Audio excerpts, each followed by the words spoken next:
Si Austin Reeves ngayon yung pinaka naaapektuhan sa usapan ng trade dito pagdating kay Giannis ngayon, lalo na't lumalabas na ang report na pwede na itong mag-request ng trade sa Bucks. Ang Lakers ang isa sa mga top candidate team na pwede nga raw magpursige na makakuha itong si Giannis dahil sa pangangailangan ng mga to ng top level big man para sa championship window nila para sa season na to at magawa nila ang history para kay Luka at Lebron at kailangan nila ng big man sa bagay na yan at si Giannis ang available ngayon sa market.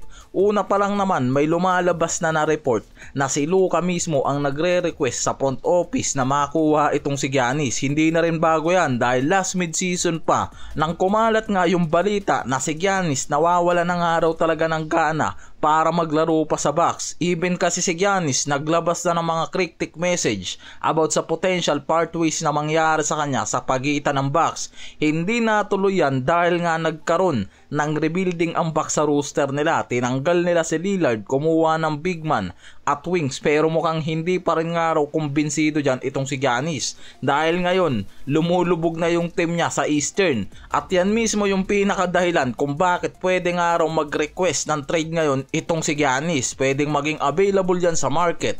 Ang tanong kung susundin ng Lakers front office ang nire-request nitong si Luka dahil ang kailangan nga raw talaga ng mga to isang top level na big na susuporta at magiging partner nitong si Luka after ng post Lebron era. Yan yung pinaghahandaan ng Lakers.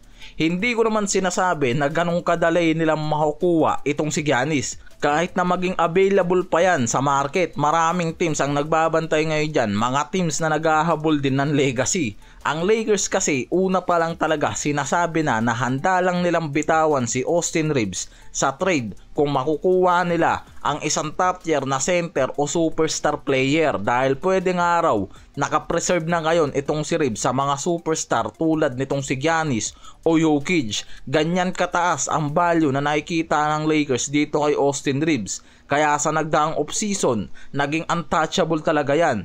Pero ang nakikita kasi dyan, imbis na gawan nga raw ng mga teams ng trade itong si Reeves ngayon, yung iba gusto na lang antayin yung free agency sa off-season at operan ng malaking contract itong si Reeves dahil next year papasok yan bilang unrestricted. Dahil sa team option niya, yan yung pinagpipilian na lang ng ibang teams kay Reeves. Antayin sa free agency kaysa nga gamitan ng trade yan. Kaya kung hindi masigurado ng Lakers ang future nito sa kanila, malaki talaga ang potential na gamitin nila yan sa trade at samahan ng mga asset at draft picks para dito kay Giannis. Maraming analyst at mga media report ang nagsasabing si Reeves talaga ang surefire na trade chip kung pipilitin ng mga tumakuha si Giannis dahil sa pagiging young star at pwede maging primary scorer ng team, versatility, performance, may scoring, shooting, playmaking at yung contract niya na flexible sa lahat. Siya ang pinakamalakas na asset ng Lakers na pwedeng i-offer para mabalanse nga raw ang trade package nitong si Giannis.